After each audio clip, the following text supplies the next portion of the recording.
애틀랜타 라디오 코리아 4월 18일 목요일 오늘의 한 뉴스입니다. 도널드 트럼프 전 대통령이 올해 대선에서 재집권하면 중산층을 위한 감세 정책 검토를 시사했습니다. 트럼프 전 대통령은 최근 이 같은 입장을 그의 경제 고문단에 내비쳤습니다. 이 같은 중산층 감세안은 대선을 앞두고 표심을 끌어오려는 것이지만 미국의 만성적인 재정 적자를 악화할 수 있습니다. 감세안으로는 연방급여세 인하, 표준공제액 인상, 한계소득세율 인하 등이 논의될 것으로 전해졌습니다. 현재 보수 성향의 경제학자 스티븐 무어, 레리 커들러 전 백악관 국가경제위원회 위원장 등이 이 같은 감세안 논의에 참여하는 것으로 알려졌습니다. 트럼프 전 대통령은 2017년 재임 당시에도 대규모 감세를 추진했고 이번 대선 유세에서도 법인세율 인하 등 공약을 부각하고 있습니다. 하지만 일각에서는 만약 연방급여세를 인하하면 사회보장기금 등을 위한 자금이 부족해질 수 있다고 비판했습니다. 주택 대출 금리가 반등하면서 미국의 주택 거래가 3월 들어 전월 대비 감소한 것으로 나타났습니다. 미 부동산 중개인협회에 따르면 3월에 미국 기존 주택 매매 건수가 419만 건으로 전월 대비 4.4%가 감소했습니다. 1년 전과 비교해서는 3.7%가 줄었습니다. 미 주택시장 거래량의 대부분을 차지하는 기존 주택 거래량은 지난해 10월 들어 13년 만에 가장 낮은 수준으로 떨어졌다가 2월 들어 바닥을 찍고 반등하는 듯한 모습을 보인 바 있습니다. 거래 감소 배경에는 주택 거래가 저점에서 반등하고 있음에도 금리가 큰 진전을 보이지 않으면서 거래가 타격을 받았다고 있는 것으로 설명되고 있습니다.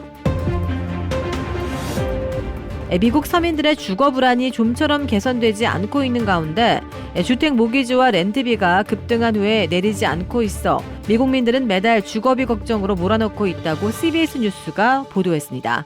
레드핀의 조사 결과 미국민들 가운데 주택 소유자들과 세입자들의 절반 정도는 매달 주거비를 감당하는 데 어려움을 겪고 있다고 밝혔습니다.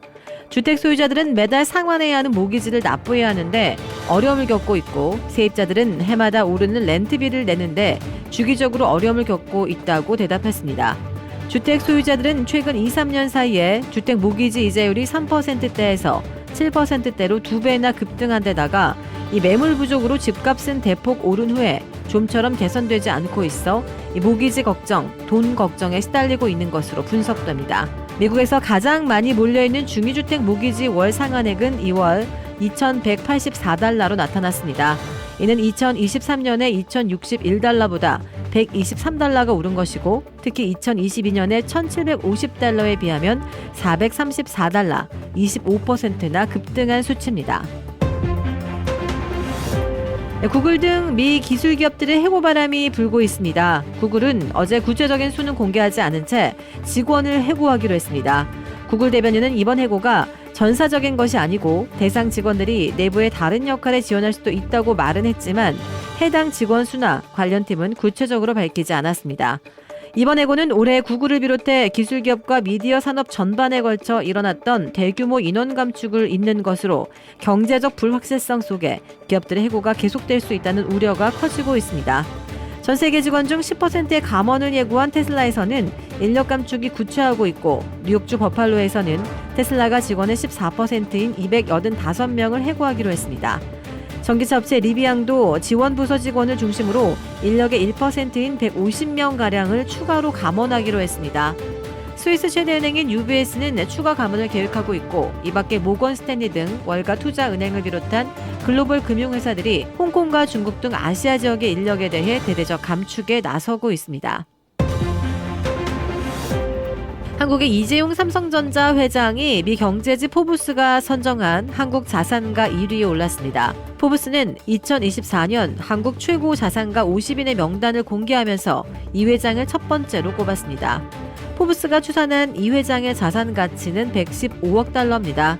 이 매체는 인공지능 AI 열풍이 삼성그룹의 핵심이자 매출 기준 세계 최대 메모리칩 제조사인 삼성전자의 주가를 밀어올리면서 이 회장이 처음으로 1위에 올랐다고 설명했습니다.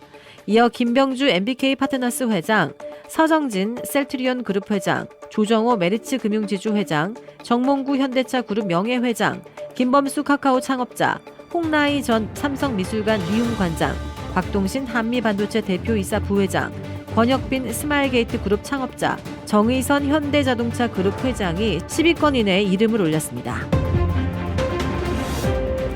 34년 만에 슈퍼 엔저 현상이 지속되는 가운데 해외 쇼핑객들이 일본 명품 시장으로 몰리고 있습니다. 블룸버그 통신은 이 많은 명품 브랜드들이 엔화 약세에도 불구하고 브랜드 이미지를 위해 가격 조정에 나서지 않으면서 전 세계 쇼핑객들이 고가의 명품을 비교적 저렴하게 살 수도 있는 일본으로 몰리고 있다고 전했습니다. 이 통신은 예를 들어 태그 호이어, 까레라 크로노크래프 시계를 일본에서는 면세 할인 후 78만 5천 엔에 구매할 수 있으며 이는 뉴욕의 6,450달러보다 약 1,350달러 이상 저렴한 가격이라고 설명했습니다.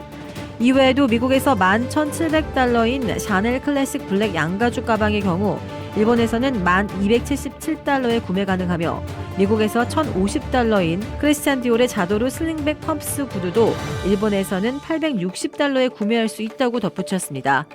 이에 해외 명품 쇼핑객들이 점점 더 일본으로 몰리고 있으며 일본은 일본에서 구매한 명품을 재판매하는 행위로 이익을 얻고 있다는 설명입니다. 글로벌 명품 수석 주식 분석가인 데보라 에이트켄은 명품 제조업체들의 일부 가격을 조정할 수 있다면서도 하지만 현명한 소비자들은 환율 변동성이 만들어낸 이 기회를 이용해 특정 시장에서 할인 혜택을 활용할 수 있을 것이라고 전했습니다. 주택 구매뿐만 아니라 커머셜, 웨어하우스, 비즈니스 건물까지 부동산계의 큰손 이주환 부동산. 크레딧 카드 빚 최대 80%까지 탕감. 크레딧은 지켜드리고 빚은 줄여드리는 O3 컨설팅이 오늘의 한 뉴스를 후원합니다. 이상 애틀란타 라디오 코리아 4월 18일 목요일 오늘의 한 뉴스의 고지선이었습니다.